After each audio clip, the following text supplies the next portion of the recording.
G'day and welcome to the Investor Motivation Podcast. My name's Rob Gowdy and today I've got... Rachel Todman. G'day Rach, how are you? Good, Rob, how you going? Good, Friday. It is Friday, they come around quick, so... They do, very good. Roll on into the weekend. And it's warming up. What's today's top? Is it 36 today? Yeah, I believe so. Cool. So, yeah. Got a bit on it. Aircon's nice. We're not going to whinge about the weather here in our office at a constant 23 degrees. Lovely. Beautiful. Today, this is obviously a business deep dive like we've been doing, episode number 7, did we think? I think so, yeah. We'll run with that. Yeah. How's the memory going? It was only yesterday we did another one.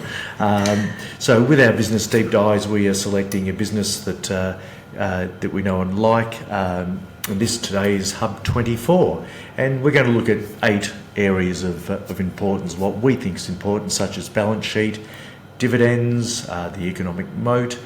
So what can you tell us about HUB24? What do they do? Yeah, so they're essentially, they're saying they're a diversified financial services business. So they're offering platforms, I guess, to accountants, financial planning, so our industry. They're assisting with stockbrokers as well. So they're tech. They've got a lot of tech and out there for transactions and record keeping. This is our industry in a way.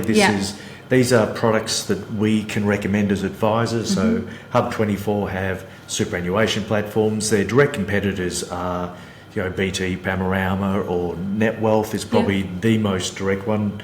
The businesses that are getting a large majority of the inflows is HUB24 and Netwealth. And we decided to use HUB24 instead of Netwealth because we use Netwealth and we just wanted to keep a little bit of distance from not only businesses we recommend to buy for clients, but also the products that we use. So they've got around 7.5% share of the Australian platform market. So against probably the largest 5 competitors have around 14% each. So and I think the growth that they're getting and the inflows of new money is a lot higher than a lot of the what they call the legacy platforms. That it's hard to keep the tech up with old infrastructure. Very good.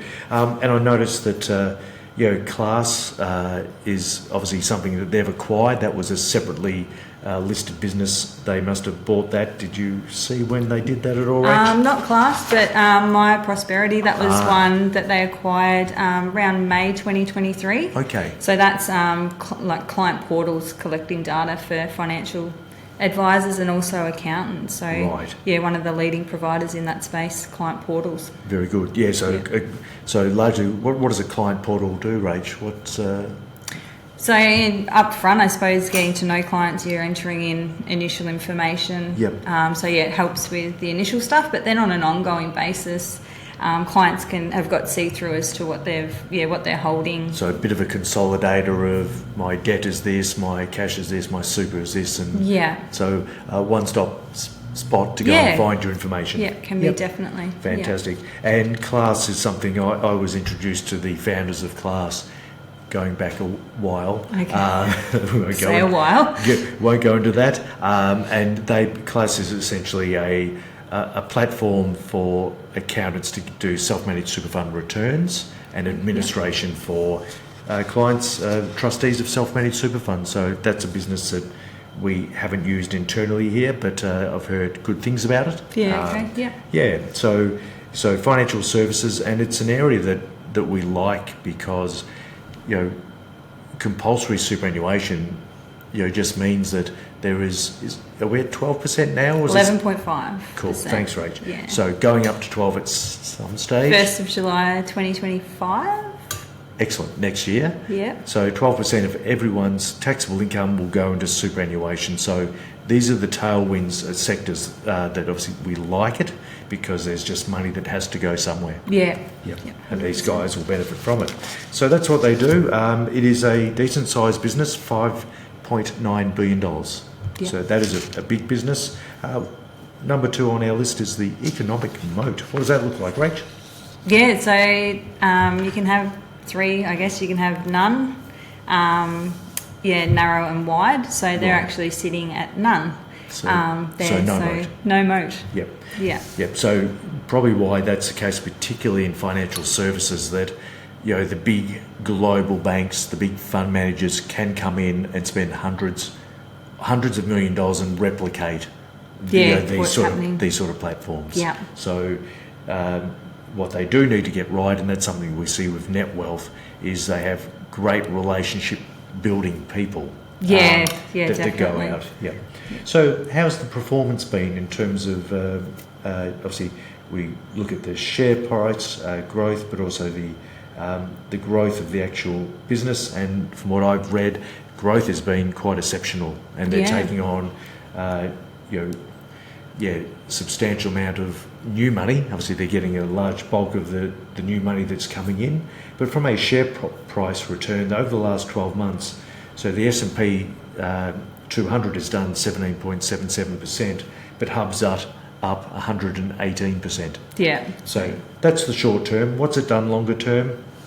Well, over 5 years, whilst HUB has done nearly 550%, while the S&P 200 has done 25%, and over a 10-year time frame, which is essentially the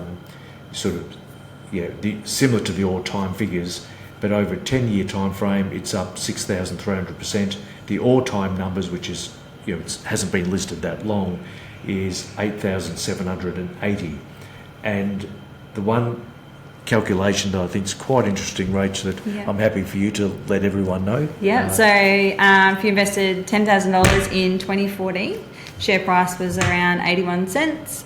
That would have given you around 12,270 shares. And now that would be valued around 887,000. So that's what we call a portfolio maker. An absolute, just one of those lucky ones. If you're in early, hold it for a long time, and it shot the lights out for those early investors particularly. And even if you've been there for 12 months, you're pretty happy. Very good. What's up? Balance sheet we'll have a look at. If we look at how much cash and liabilities, etc., that they're holding, their debt to equity ratio is 5.8%, cool. Which is nice. So they do have a total debt of 30 mil, but in the scheme of things, that's overall. Right. All right. So we are definitely not concerned about balance sheet, and nope. and that's the case with many of these types of financial businesses. The capital they invest into is often people. They get the tech right, the software, the computers. They don't need to, there's no huge capital expenditure. They don't need to buy trucks and other things. They're quite scalable on correct. So heavy costs. Exactly. So they don't need to invest billions of dollars to buy things. It's intellectual property. It's smarts. The dividend, I suppose in percentage terms, and the payout ratio, where's that at, Rach? So the dividend in terms of yield is 0.5%. So as you always highlight, there's more to it than just focusing on that. And the payout ratio is 65%. So essentially paying out 65 cents of each dollar, and then retaining the 35 cents to reinvest back into the business. So research and development, acquisitions like we saw with myprosperity, etc. So fantastic. And it looks like they only started to pay dividends back in 19, and that was 4 cents per share. And if we wind the clock forward to now, it's actually 39 cents per share, which is just under 900% increase in dividends. So that's why I'm actually generally not worried about the dividend percentage. I'm more worried about, I'd like to see dividends, physical dollars grow. So those numbers nearly seem unbelievable, but that just shows that it's not a capital heavy business. They only need so much to build. But obviously acquiring businesses like Class or myprosperity would be possibly a different issue, where they may have raised capital or used a bit of debt. Very good. Next one, we'll move on to what are the analysts saying. So had a look at it. This one's focusing on 17 opinions of the analysts. So 1 was a strong buy, 3 a buy, 8 a hold, 1 underperform, and 1 a sell. Okay, we don't see that often where there's sells there, but that might have a lot to do with the fact that the share price is up by 118% for the previous 12 months. And sometimes, there's 17 analysts. That means there are 17 businesses, people within those businesses that are studying the business, the management, and so on. So they know the business well. But probably where, in my belief, where the analysts' opinions fall down a bit is they're not taking a long enough time frame. Yeah. Very good. So who owns the business, Rach? Who's on the share registry? Yep, so if we're looking, we see there's a lot of active managers on there, so we like to see that. Yep. So they're the ones, as you said, they're doing the research and looking among that. So you've got Pinnacle, Hyperion, Thornley Investment Group, Aware Super, so quite a lot of familiar names there. You've even got Net Wealth on there as well. Yeah, so. and I think Aware Super and Net Wealth, and like HUB24 itself, they might appear on the share registries, but they're not actually researching it. Ones, so that would be an option within that. But Thornley Investment Group, which is I suppose a private company, have listed investment companies as part of their options. That is definitely active. Hyperion, Pinnacle, absolutely, and Hyperion is part of the Pinnacle group. Bennelong definitely is active management. They are looking for high quality businesses that can grow. Yeah. Ran by good people, and there was, I think, a smaller amount of internal ownership. So individual insiders was a bit over 4%, but 4% can be a big number on. Over a big pie, it's 4%. Exactly. Not bad. over a $6 billion company. Yeah. And so just looking at some of the latest news and this is October. So they've released their quarterly report. Go for it, Rach. You've had a look at it? Quickly. So, they've had net inflows of $4 billion, so they're up 44%. Wow. Which is crazy. So definitely seeing that growth, hence why everyone's excited as well. Yes. And total funds of management is 113 billion. Why these numbers are important: the more money they manage, the more money they get paid. So, and these numbers here are that is up 37%, and that's a combination of share markets actually growing, in addition to winning new clients and new money coming in. So that's some pretty phenomenal figures. And going back to the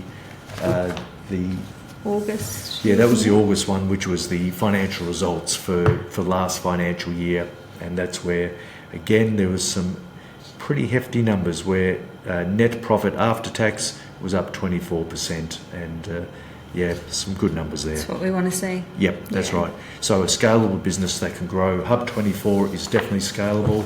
Rach, I need to know for you, is it a buy, hold or sell? I would say a hold. I'm sitting on the fence again. It is on the high end of pricing. So again, not only what the markets are doing at the minute and the run they've had, but looking at the price target that it's sitting at the higher end. Yep. So this business is probably we didn't have the PE ratios. We better change that for the next time. True. Which gives an indication of valuation as well. But for me, would definitely be a hold.